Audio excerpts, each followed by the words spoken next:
Hi guys! Kung nakikita nyo nga ay nagbabalat ako ng kamote dyan.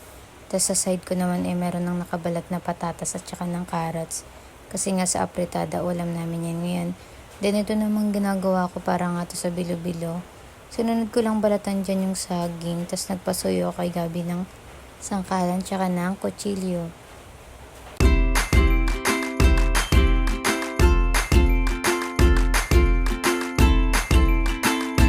Apat na saging nga lang yung binili namin kasi nga malalaki naman siya tapos madami na rin siya kapag hiniwa. Konti lang din naman kaming kakain ng bilo-bilo kaya ayun lang yung binili namin.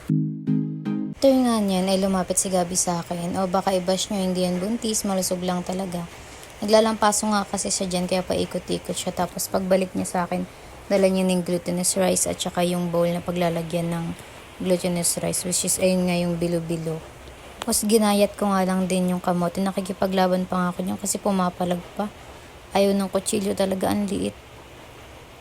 Kaya yung pinukpok-pukpok ko, tumalsik nga yun. Kaya nasabi ko kay Gabi, pasuyo ako ng kutsilyo yung medyo malaki at saka matalas.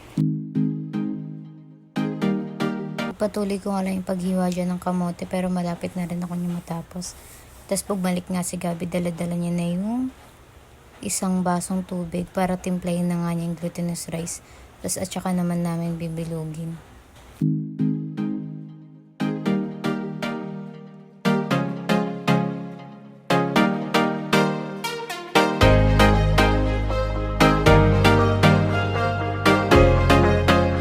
Tatlong takal nga lang ang kailangan niyang ilagay sa bowl ng glutinous rice para nga hindi ganun marami.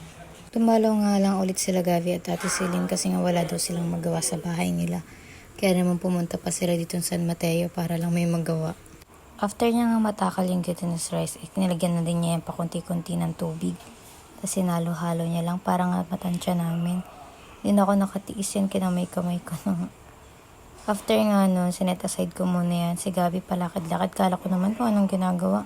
Si vacuum naman siya kasi nga nairita siya sa dumi ng sahig. Di ko alam kung nairita na din ba yan si Gabi kay Jasmine kasi nga palakad-lakad siya habang si Gabi naman linis ng linis. Jasmine nga ay pinsan ng partner ko sa kapatid ng mama niya.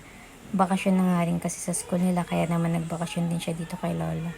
After nga nabidyoan ko si Gabi yan, bilot ko na dyan yung glutinous rice para nga makaluto na rin kami ng bilo-bilo.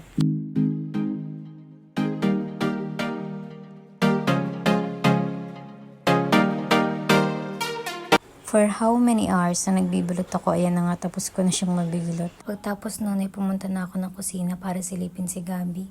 Pinatay niya na yung apoy tapos inaon na rin niya yung sago kasi nga luto na daw yan.